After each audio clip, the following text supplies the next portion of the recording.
Welcome to the Sunshine Coast Regional Hospital District meeting of October 16th, 2025. We're calling the meeting to order at 1 p.m. and I will acknowledge that we are in the traditional territories of the Squamish and Shishel nations. At least that's what the territories that the Sunshine Coast Regional District covers. We need to adopt the agenda first. Moved by Director Gabia, second by Director Bax. All those in favor? That motion carries. And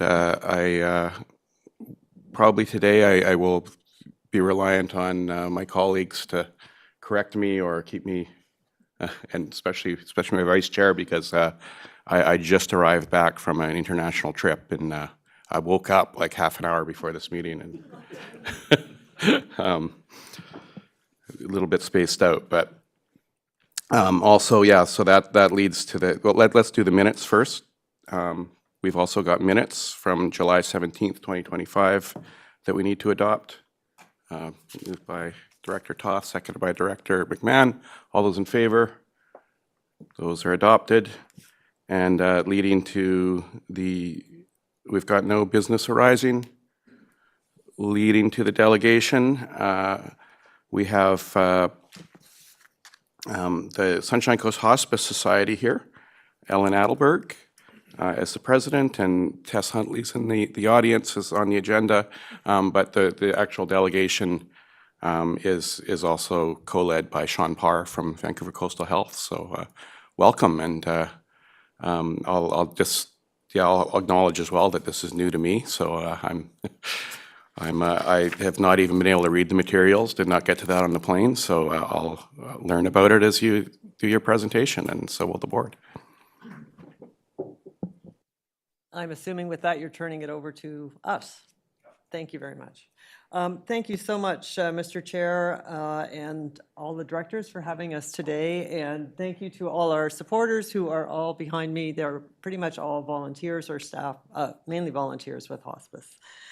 I'm really pleased to be here on behalf of the Coast Hospice, and also to be right alongside Sean as our representing Vancouver Coastal Health, which is very much our project partner on the new Home for Hospice project. And I also would just like to acknowledge PJ Locker, maybe put up your hand, who is the Chief Clinical Planning Officer for Vancouver Coastal Health for our community of care here on the coast. And Tess was already mentioned, and all four of us will be happy to answer questions depending on what they are after I talk. So, great, the slides are working. Today we're here to talk about residential hospice care for people who are in the last stages of life. I thought it would be helpful for all of you to just understand what hospice care is, and what palliative care is, because those terms are often thrown around quite a bit and it's not always clear to people. So people who receive a palliative diagnosis receive news that they have a life-limiting illness. They may live for a very long time with it or a shorter time. People who receive hospice care, especially 24-hour hospice care, are generally in the very last stages of their lives. And it's at a time when acute care in a hospital setting is no longer appropriate. They're not requiring specialized equipment and the level of support, and also the atmosphere that hospitals offer. So this project we're here to talk to you about today is to provide space for people with a palliative diagnosis in two cases: those who are very much at end of life and they need the support 24 hours a day that they can't get at home, or it's not really appropriate for them to be in hospital for anymore. And the other, we also intend to have approximately 2 respite beds, which will be for people who are earlier on in their palliative diagnosis and may need help with pain or symptom management or respite. They may need the respite, or their caregivers may need the respite. So just to clarify who we're talking about. Need here on the coast. I don't think it'll surprise any of you. You're probably very familiar with our demographics. We know from Statistics Canada, the latest data that we have, that it's expected by the 2035, within the next 10 years, 41% of us are going to be in the age 65 and over category, compared to the average in BC of 25%. So I think we all know that we skew higher, or older, I should say, as a population. We did a really detailed analysis, and Vancouver Coastal Health agreed with that analysis. We did this a few years ago, that showed that based on the demographics and based on patterns of death, actually, over time, a minimum of 8 hospice and palliative care beds would really be appropriate for our needs. So what do we have today? Today, we have 4 temporary hospice beds in Silverstone Care Centre. Those 4 beds opened when Silverstone did, about a year and a half ago, I guess now, replacing 2 that had been in Shorncliffe when it closed. So that's where we're at. We have no palliative respite beds in anywhere, actually, so that people who are in crisis in palliative care tend to end up in emergency and possibly in acute care, or being limping along without the care that they actually need at home. Despite having now 4 beds versus the 2 we used to, there are still people needing hospice care who sometimes die in hospital, waiting for a hospice bed to become available, because they are used all the time. So we know today the 4 beds that we have are not enough, and if we had more, they would be used. So that's where we're at the moment. Here's the solution that we're working on very actively now. And so last September, we bought a 1.5 acre property in partnership with Vancouver Coastal Health in Roberts Creek. And it's on Mossy Rock, which a number of you may know, a beautiful, quiet residential street. It's at the end of Mossy Rock, at the dead end, you'll excuse the pun, of Mossy Rock Road. And it will be the first ever dedicated permanent home away from home for end-of-life and respite care on the Sunshine Coast. By the time we are finished the work on it, we'll have 7,500 square feet of fully accessible space in a peaceful, home-like environment. We'll have on-site parking for about 14 to 16 vehicles. And within the hospice, we'll have volunteers, staff, and medical practitioners providing holistic, compassionate care and pain and symptom management, so that both patients and their loved ones can find a measure of control, fulfillment, and peace when it's most needed during everybody's eventual last journey.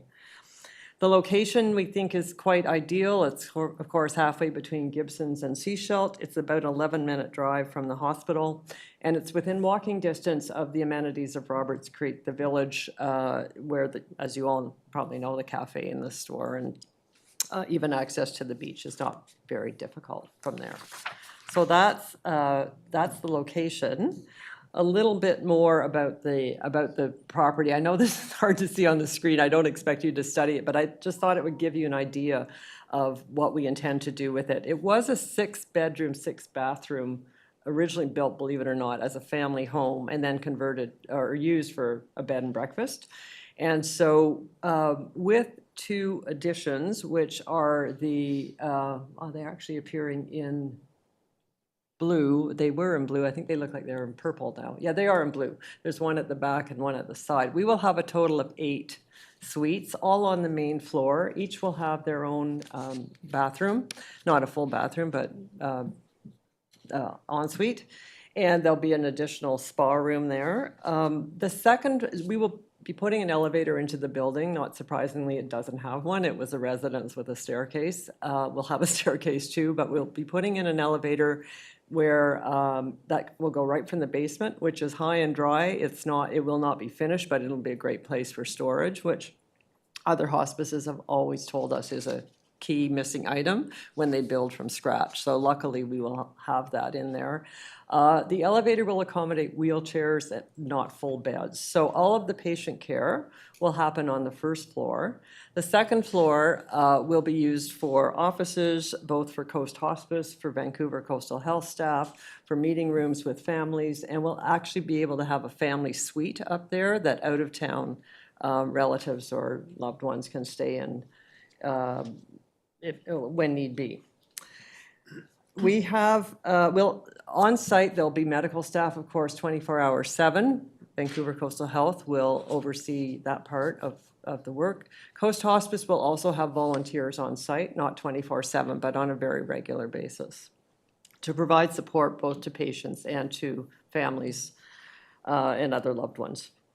In terms of where we're at in the process, first of all, our agreement with Vancouver Coastal Health not only includes a financial contribution, which I'll show you in a slide coming up, but also an agreement that they will lease back the facility and operate it once the renovations are finished. Coast Hospice, our society, will retain ownership and responsibility for capital costs through the life of the project.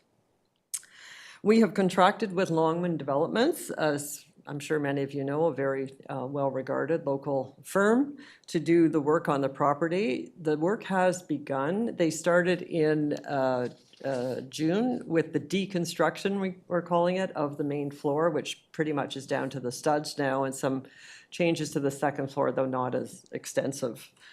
The next phase of work, which is much more intensive and expensive, is going to start in November, and that's when we'll be putting on the additions and doing the extensive renovations to bring it to the standards it needs to be for proper hospice care.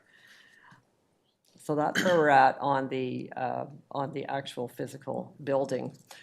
Our goal is to be open by early in 2027, within the second quarter, she said. I think we're sort of under-promising and hoping to over-deliver, and maybe it'd be a little earlier than that in 2027.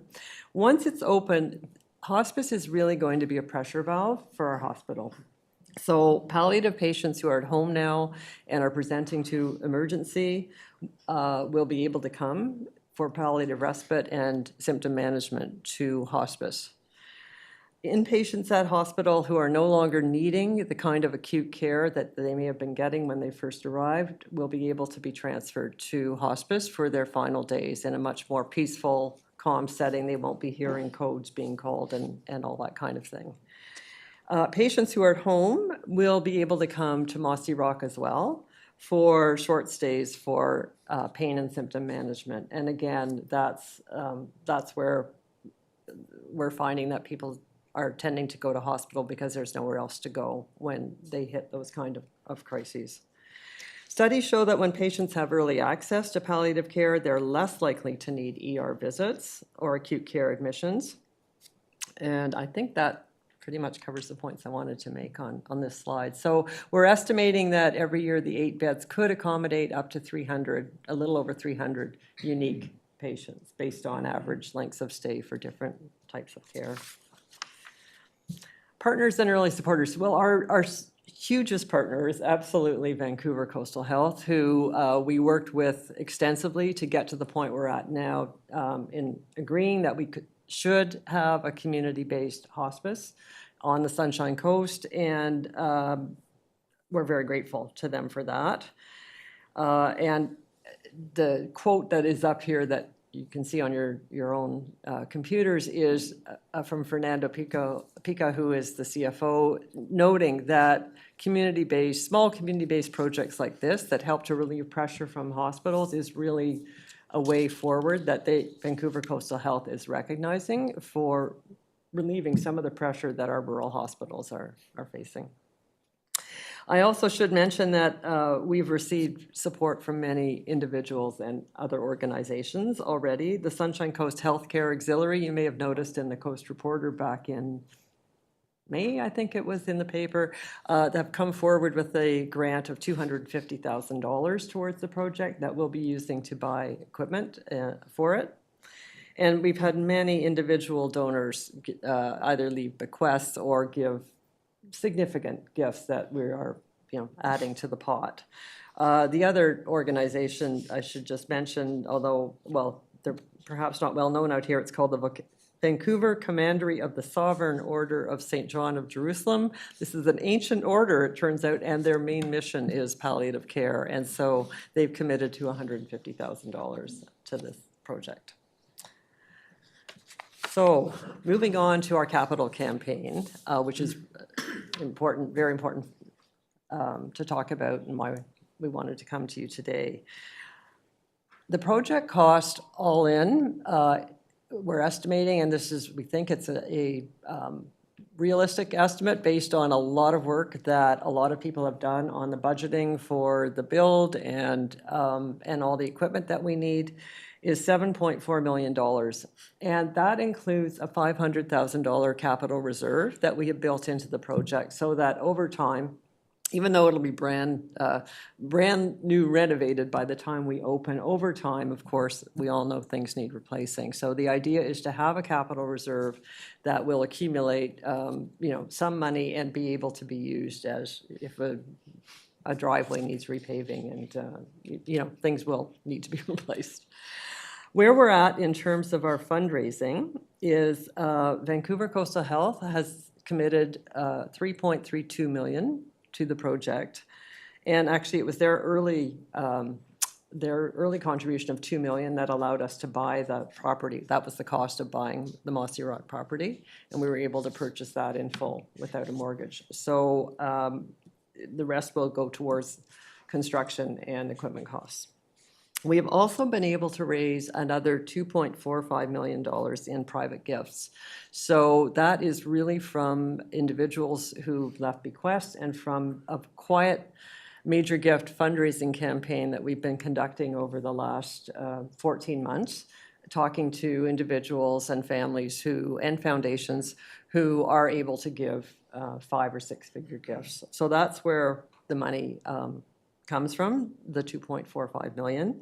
We have about $1.48 million of that in hand and another $975,000 that's pledged to come in over the next 2 years.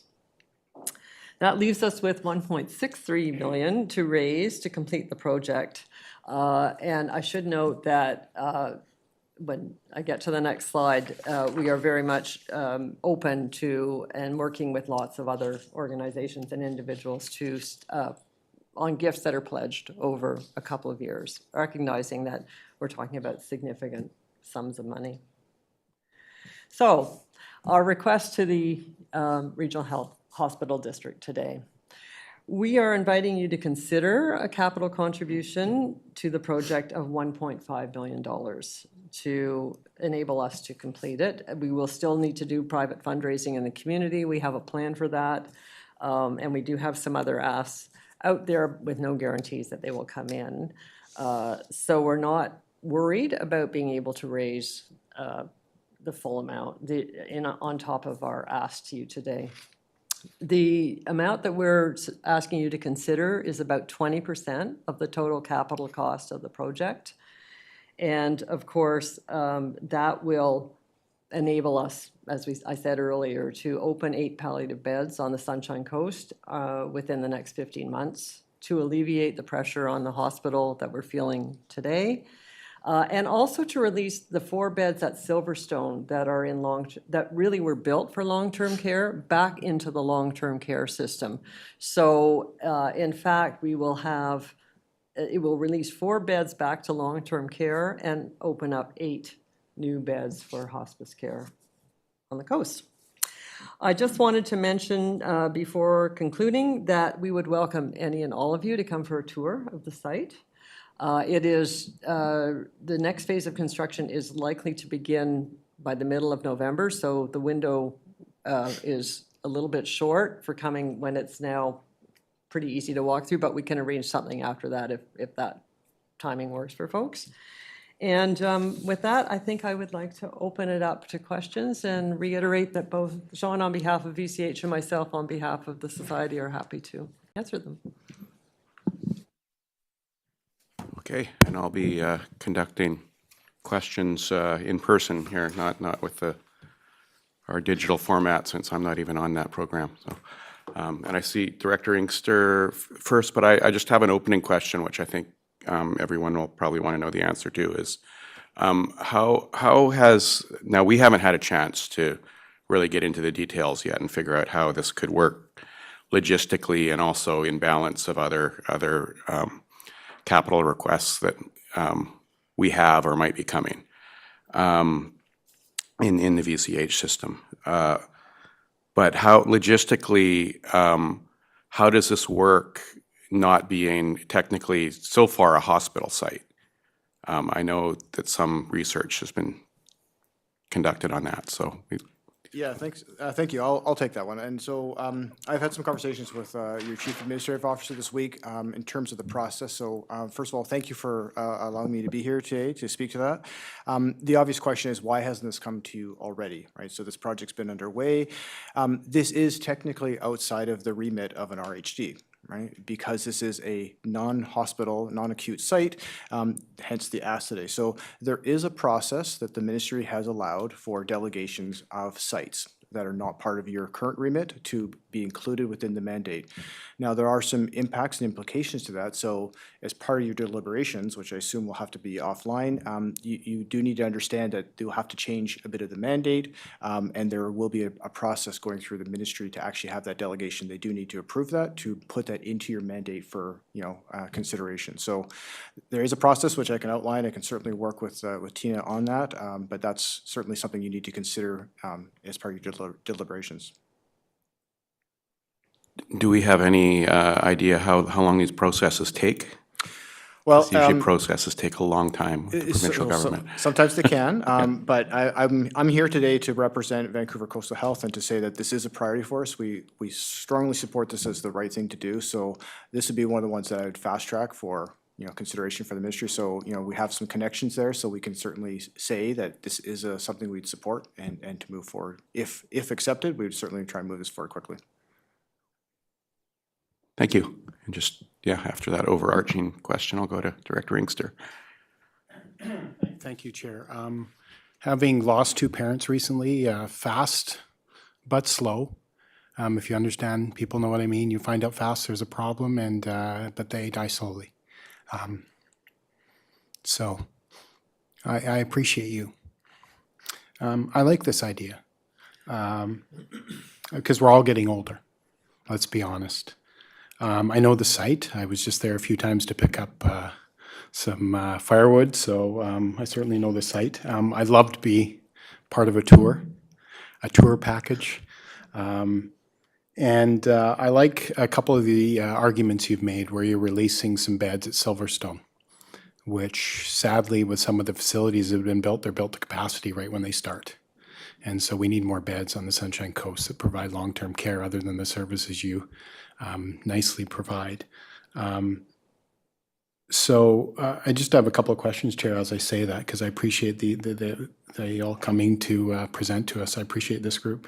The capital reserve that you put aside, do you invest it? Is it invested? And that's just my first question. And the second question is, there's a number of models, obviously like this throughout probably BC, Canada, and a number of the countries in the world that use this kind of model for people that are at that point of sickness and they have one benefactor in a lot of cases, and they're named after those people and things like that. We're doing it differently. So obviously you're familiar with those models. There's probably a number in Vancouver.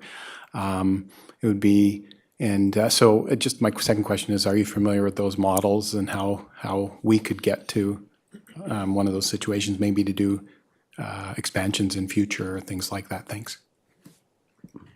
Thank you for both of those questions. So in terms of the capital reserve, we will invest it very conservatively. We do work with an investment firm already as the society, and we'll continue to work with them. But it will, kind of like the Canada Pension Board, we'll be very careful with the money. So the idea would be to have modest income, but not sort of play the stock market or anything like that. At least that's my position, and we'll talk further about that when we set it up. that's been the way we've managed to date.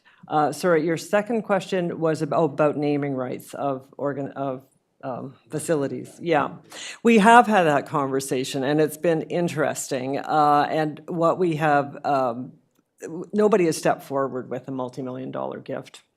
But we do have gifts that are well over $100,000 and over.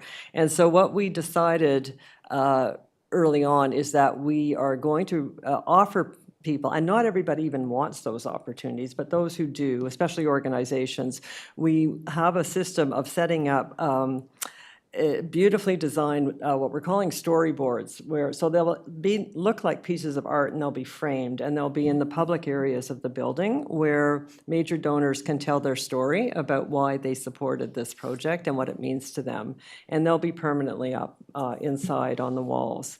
So that's for very major donors, and then there will also be an outdoor installation, artistically designed installation, visible to everybody who walks into the building, where all of the donors at the $1,000 level and up will be recognized for their contribution to the project.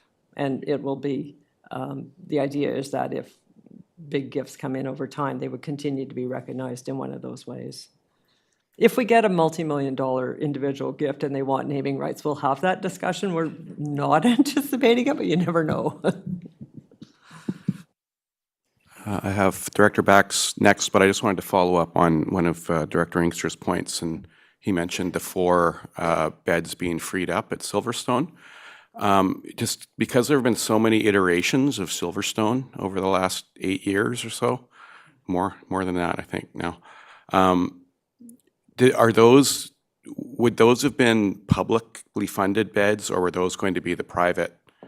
Because I know there were iterations where they were going to have some private beds. I see some head nods that those will be publicly funded. I'm going to ask PJ okay. if you can speak to that, unless, Sean, you want to. Yeah. That is the intention. Thank you. Director Bax.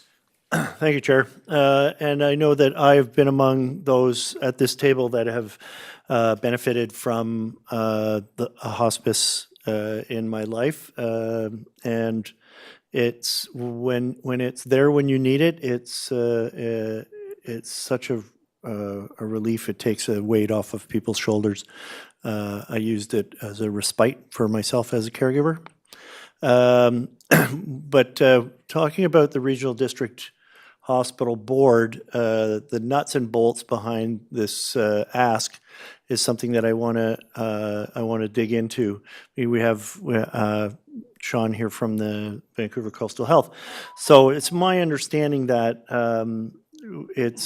that as a board, we are not able to fund things outside of the hospital campus, and that this hospice in Roberts Creek, although it's recognized as a health facility and will be run by Vancouver Coastal Health, is not part of the hospital campus. And now I wonder what kind of steps we can take, advocacy or otherwise, to change this situation so that we could fund this shortfall that the hospice is experiencing.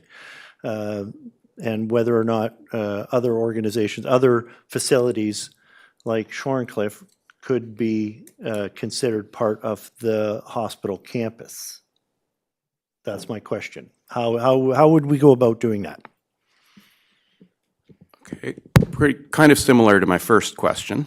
So I don't know if Sean has anything to add to that, or if this is more of a question for our staff. What would our side? I can add a little bit of color to that. So there's a little more? Okay. So, similar to, as I said, the first question, there is a delegation process. The ministry does need to approve it. So the RHD is meant to support acute-based facilities requests.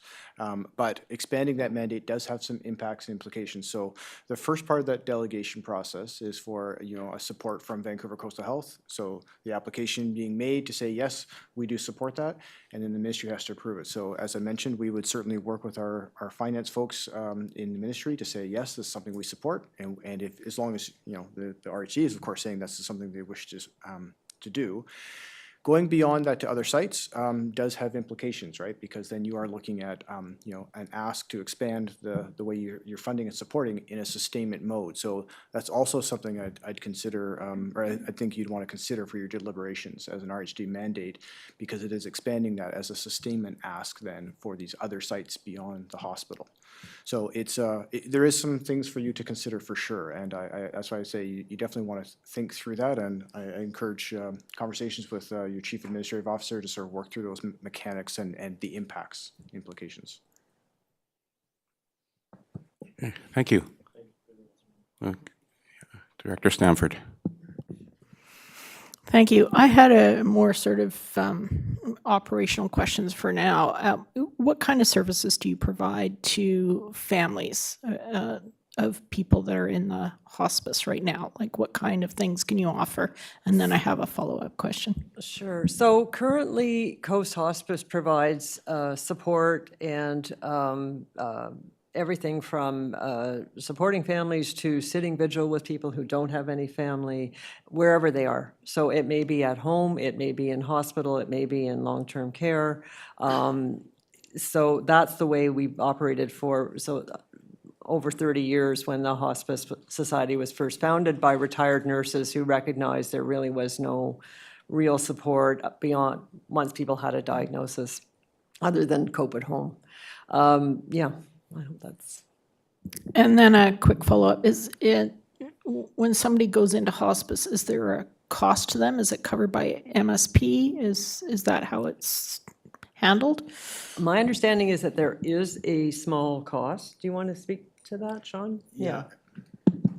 There is a small cost. I may pass that back to PJ, who could speak more competently about that, but I know my own personal experience with hospice care is my mother last year. I think we paid $45 per day, so there is a cost, and it may depend. I don't know if that's a, you know, a mandate or anything in legislation, but I think there is a cost that would likely be appropriate.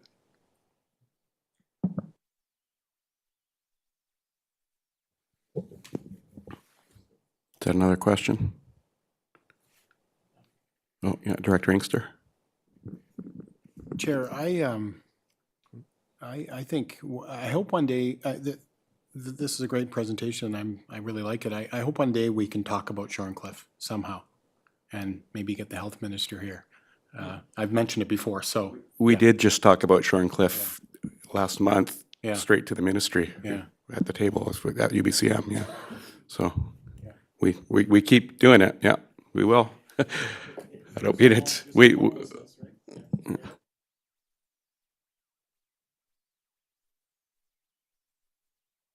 think does that wrap it up for questions, everybody? Yeah, I think this is a great introduction to, I mean, we've been familiar with the project for some time, but great introduction to the possibility, the opportunity for the hospital district's involvement in it. And I think going away from this, we don't make motions typically directly to delegations, but I think regardless of that, our staff is definitely going to be looking at this right away to see what logistically how it could work, and is already in discussions with Vancouver Coastal Health about that. So those are our next steps. That's greatly. We've got one more. Yeah, I was just asking, I think there's probably a few of us who would like a tour, and I'm wondering if Ms. Adelbert, you would be the right person to contact for that, or who should we reach out to? I think it will be Tess, and we'll follow up with, you know, we'll follow through staff-to-staff channels to invite people to come, try and set up 1 or 2 times. Great, thank you, and thank you to all your supporters for showing up too. I mean, that's a huge, as was acknowledged in the presentation, that's one of the huge assets of the hospice on the Sunshine Coast, and has been for a long time. All just the immense community support, and we see it here today. So thank you, everybody, for making that statement. Thank you for having us.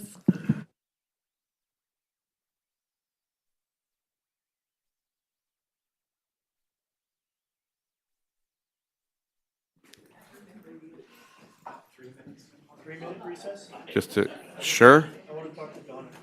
Okay, 3 minutes.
the recommendations on page 10 of our agenda.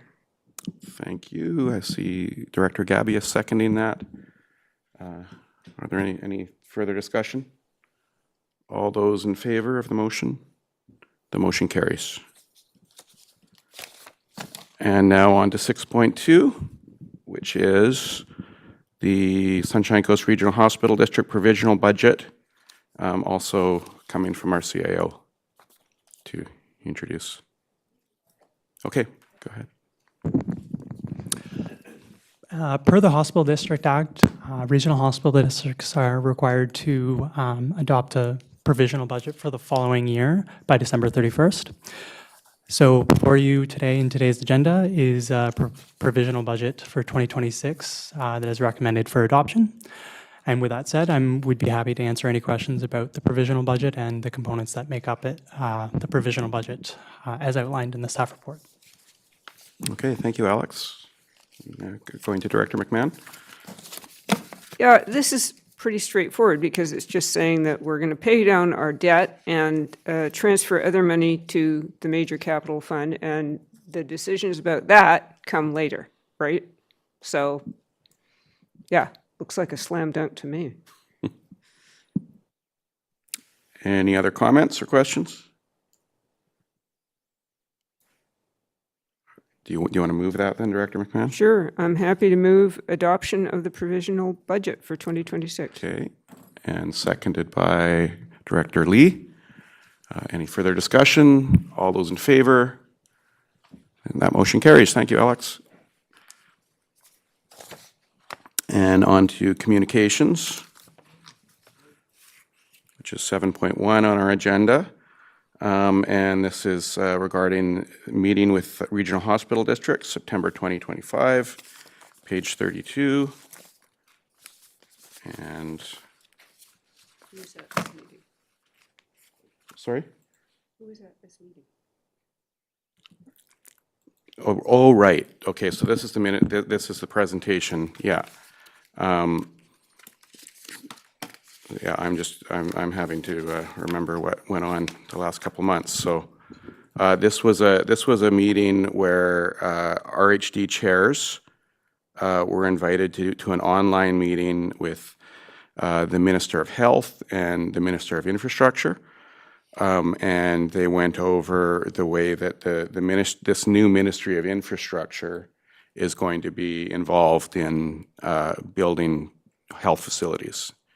And that's outlined in this presentation in the slides here. So I decided to, when the slides came back, I said, let's put this in the agenda to share with the rest of the board.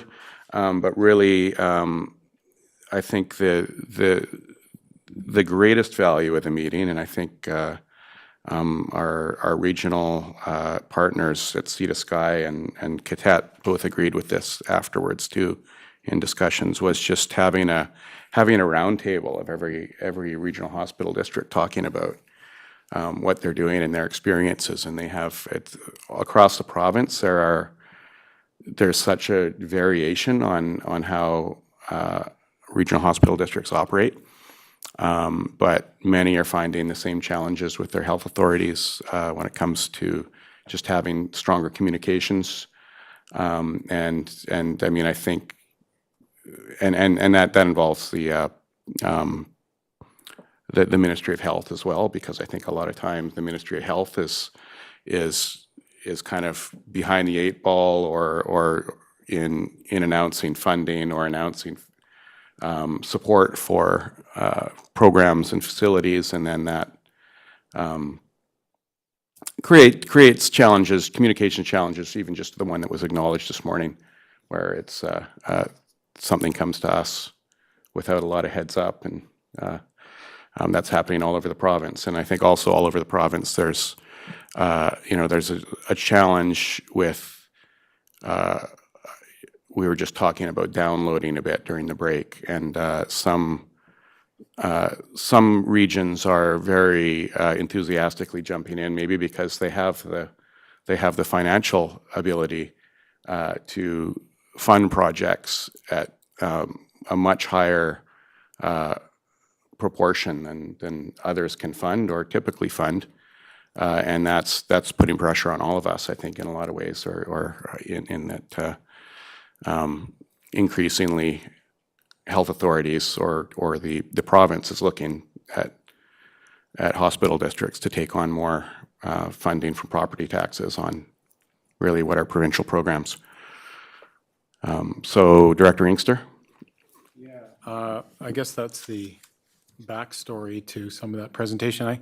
I was assuming that with the infrastructure ministry being created and linked to hospitals, that basically the need is determined, the funding is found, and in this case, the hospital district puts forward a number of requirements as part of that build, secures the land as part of their hospital plan, and then gives it to the infrastructure, which is basically a contractor ministry to build. Is that why this is linked? Is that how this will work now? Because of all the building they're needing to do, they're getting that ministry to then build those agreed upon terms, the terms of reference. Is that how it's going to work under the new plan? I think theoretically. Yeah, okay. Yeah. I mean, that's how I would do it in an efficient government. Yeah. Yeah. Facetious there, Chair. Yeah, I because think, it's- yeah, I mean, overall, I think the best value of this meeting was, I think probably Minister Osborne's background as a regional hospital district chair herself is probably coming to the fore in recognizing that there's some value in coordinating more and more communications across the province and regional hospital districts, and that just was expressed really strongly by all of the chairs there, in saying that there would be value to that, and we should keep having meetings like this. So hopefully there is more coordination, and hopefully that leads to a more consistent approach from the province as well in regarding hospital districts, and some clarity and consistency in having, hospital districts having to fund new projects with up to 100% in some areas, and the pressures that puts on the rest of us. Director Inkster? Yeah, thanks. So my assumption is then, if that in fact is what it is the health ministry working with us, in this case, but hopefully it's health ministry funding, would look to renovating Shorncliffe and then spin it off to the contractors ministry to get that work done that we need done in that building, right? As an example, right? To be more efficient. Could be. Yeah. I'll keep talking about it, but it's that building's getting older and older and not much work done, so thanks. Yeah, well, thanks for bringing that up, because, I know it's an opportunity. I think it's reasonable for me to mention, too, that there are, in this venue, that I did seek an update from Vancouver Coastal Health before I left on my trip about totem as the first. That's their first priority, major priority is doing the retrofit to totem in order to support mental health and addictions. And there are hang-ups. This is not, as others may have picked up from Vancouver Coastal Health when they presented in the summer, the hope for funding from the province was delayed, at least at that point, and now it's been confirmed to be further delayed. It's I think the feedback they got is that I think province-wide the feedback is that everything needs to be really, funding asks need to be reduced. So they're looking at sharpening some pencils there on that project right now, unfortunately, because that could delay that significantly, and then that delays ability at all levels, including locally, when we're looking at things like the hospice requests now too, locally and provincially, to be able to fund something like Shorncliffe in the future too. That just pushes that back, which is frustrating, because we all know the need there for probably for long-term care. We need, and that's what we expressed to the ministry at UBCM when we met with staff. So thank you for raising that, Director Inkster. Any other comments on this? And yeah, as I'll just, that's one thing we need to receive at this meeting, so I'll look for a motion to receipt of all materials. Moved by Director Inkster, seconded by Director Toth. All those in favor? Thank you. And we've done the one main motion we need to do in response to the delegation. No bylaws, no new business. Oh, there is something from Director Lee.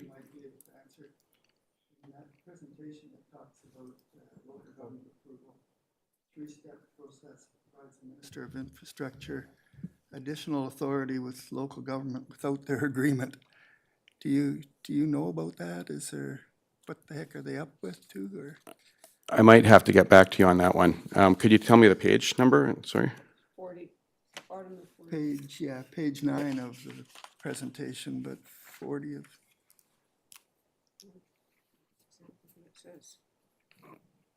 Without their agreement, yeah. So I don't remember that really coming up in the discussion, I think, yeah. Okay. Good. So we'll need to follow up on that.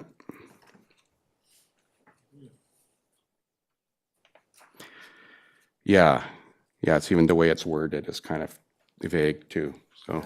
I couldn't figure out what they were getting at. Yeah. I'll write myself a note to follow up on that. Thanks for bringing that up. Thank you. Director Toth? Thank you, Chair. I attended a webinar that they were doing where they talked about this overall process and how they anticipated it would help these provincial projects. And I appreciate Director Lee catching that, because that was one of the things out of the presentation that did give me some concern. Was I think there is going to be a mechanism in there for them to override local government. So if the province deems that a project is, strategic and important and necessary, and the local government either doesn't agree with it or doesn't move fast enough to approve it, they will have the authority to just override the local government. So I'll thank you for the reminder. I'll see if I can dredge up my notes from that meeting as well. Yeah. Quite concerning.